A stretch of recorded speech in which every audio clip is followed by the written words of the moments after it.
大家好，我是李灿，今天咱们就聊一聊中文能否取代英文成为全球性的语言。其实英文为什么成为全球性的语言呢？首先一点，我觉得肯定是和大英帝国在全球性的扩张有着非常大的关系，因为殖民地嘛，对不对？而且吧，现在英语已经成为就是全世界最多国家的这个官方语言，所以这肯定第一点就是和政治和军事方面有着很大的关系。第二点就是英国啊，虽然衰落了，其后继承它的这个霸主地位了美国，它俩文化上是一脉相承的，而且都以英语作为这个国家的主要语言，所以英语其实可以在全球继续行使它的霸主语言地位。而且说实话，因为美国经济发展特别好，国家又特别大啊，所以全世界人民都特别想和美国做生意。为什么？因为它的利润特别的丰厚，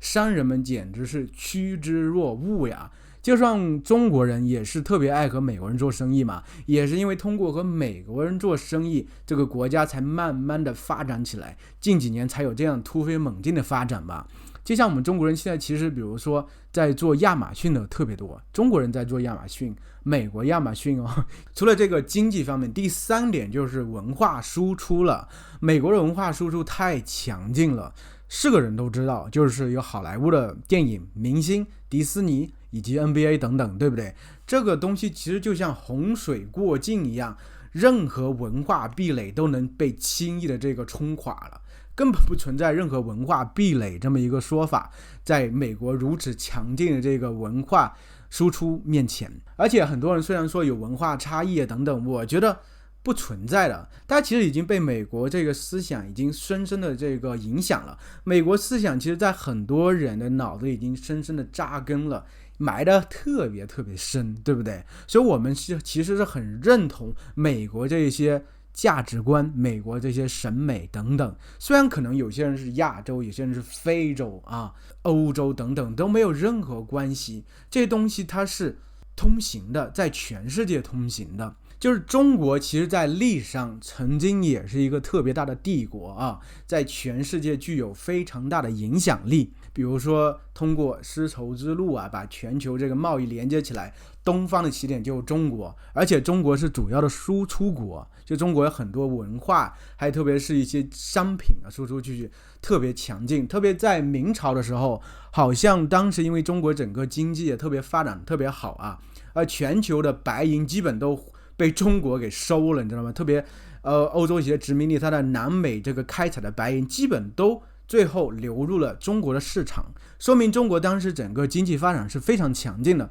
但中国有个特点，就中国人特别喜欢自给自足啊，就是中国人没有扩张的野心，这可能是和大陆文明以及海洋文明两者之间是有很大的区别有关系。就大陆文明它自给自足，因为我们中国本身的资源特别丰富了，我们可以形成一个非常完整的闭环，就像我们中国现在提倡的内循环是一个道理，就是我们可以不依托海外的这些东西，我们在内循环就可以形成一个非常完整的闭环，而且可以自给自足。当然对于海洋文明，它本身有些资源不够的话，它就需要向海外探索，特别像欧洲的很多国家，你像西班牙呀、英国呀等等啊，他们就出去了，希望探索海外更多东西，获取海外更多资源、财富等等，就开启了这个大航海时代嘛。所以当时整个世界就因此慢慢连接在一块儿了。所以我觉得这是一个很大的原因啊。所以在中国历史上，它其实中文虽然呢为这么大一个帝国人所用，但中文覆盖的范围其实除了近邻像韩国、日本、越南之外，中文它其实并没有往外输出啊，就没有流传的更广的地方。所以它其实对中国人民可能是觉得是一件憾事，但是它已经是过去，过去的就是过去了，我们不用再回首它，觉得有什么遗憾啊。那么未来呢？未来有没有可能中国会成为全球性的语言呢？依托中国本身这个资源、经济还有国力等等，我觉得其实是有可能的。我觉得中国要成为全球性的语言，其实可以模仿英语啊，它可以采取3条路径，但不是说每一条路径都可行吧。比如说像第一条军事扩张啊，对吧？这一条其实在现在社会是很难实现的，不像当年那个社会，它其实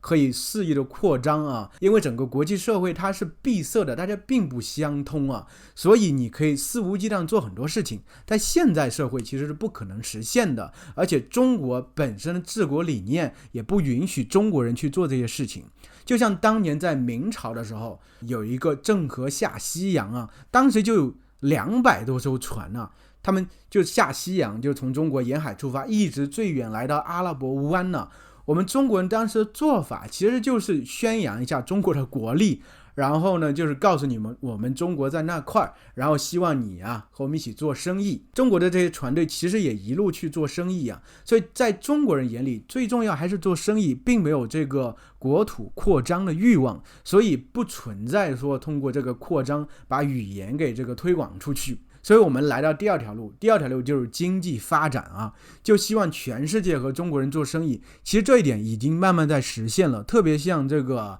一带一路沿线的这些国家，是不是通过这个一带一路啊，其实一带一路很多沿线的国家，它的人民已经开始学习中文了，因为通过学习中文其实是可以从中获利的，可以通过和中国做生意，可以成为这个中国公司的这个员工等等，其实肯定是有很多的益处，所以人们啊肯定会慢慢的加快加强去学习中文，我是这样想的。但是这个过程它可能会持续很久，也需要很多年，但我觉得这应该是当地人们自发的去学习，而不是通过中国政府沿路采用高压政策去强迫当地人们学习，这一点和第一点是有很大的区别的。第3点就是文化输出，我觉得文化输出其实是最为重要的方式。为什么这样说？就是当今社会以及未来社会，文化输出肯定是最为重要的方式。像大家为什么自发去学习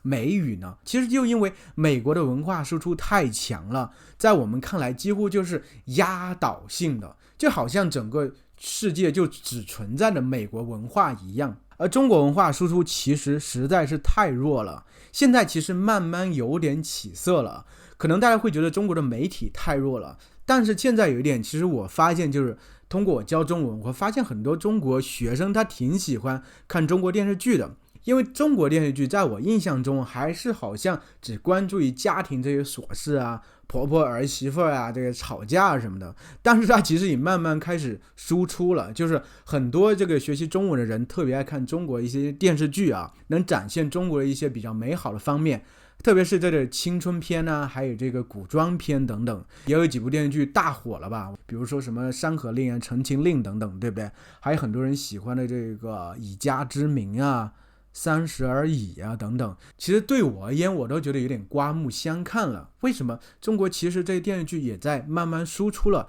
也慢慢培养起了一批这个忠实的观众，但我觉得现在力道还不够，力度还不够，相对于其实不说美国了，就是相对日本的、韩国的，它甚至都还有一些欠缺，所以其实这可能就需要我们中国人不断的加码去继续努力去创作，因为你输出最重要是什么？输出是首先你得有东西输出，所以输出的这个基本点应该在创造。而创造是怎么来的呢？其实我觉得一个社会发展了、繁荣了，人们才有余暇去做这些文艺作品、艺术作品，才有钱能投进来去做这些东西。所以中国现在经济发展起来，其实慢慢的钱能投进来，越来越多有才能的人，他因为可以在这个行业里得到相应的这个报酬，对吧？足够多的报酬，他也愿意投身其中呀，所以这慢慢的就能发展起来。所以我觉得中国文化输出它肯定是可行的，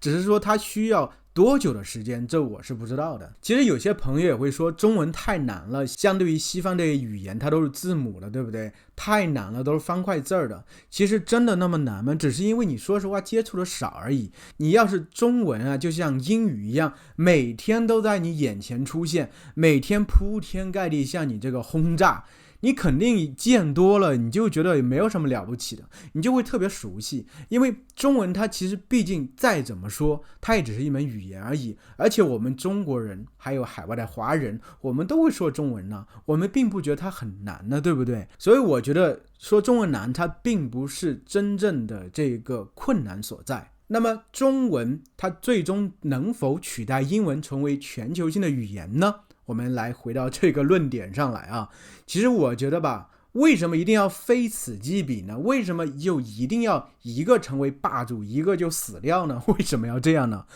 我觉得没有必要这样。其实我之前看过《三体》这个小说啊，《三体》这个小说畅想未来啊，其实中国人他当时就说一种语言，其实就结合了中文和英文两个合体的一种语言，就是既有中文又有英文。说不来，那就是以后整个全球的趋势呢。说不来，以后就是两种语言合二为一呢，成为一种地球语呢，对不对？是不是也有可能？而且我觉得还有另外一种可能性，比如在更遥远的未来，我们是不是等到我们已经可以进行这个星际穿越的时候，星际旅行的时候，我们地球人是不是也会觉得别的星球的语言也特别好玩，也值得我们学习，他们的文化也值得我们去学习，所以很多人突然兴起了学习别的星球的语言的这个狂热呢？有可能吗？那么今天咱们就到这吧。如果你喜欢视频，请记得点赞评论。那么下次再见喽。